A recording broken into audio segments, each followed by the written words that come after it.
আমাদের প্রিয় নেতা জনাব তারেক রহমান জনতার উদ্দেশ্যে হাত নাড়িয়ে অভিবাদন জানাচ্ছে।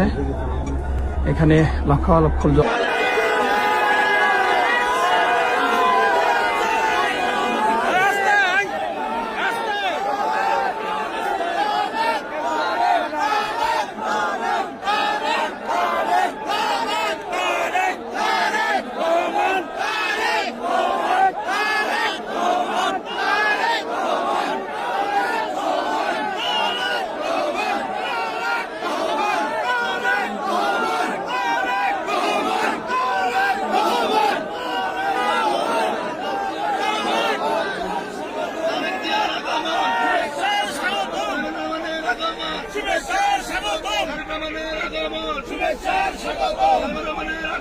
শুভেচ্ছা স্বাগত।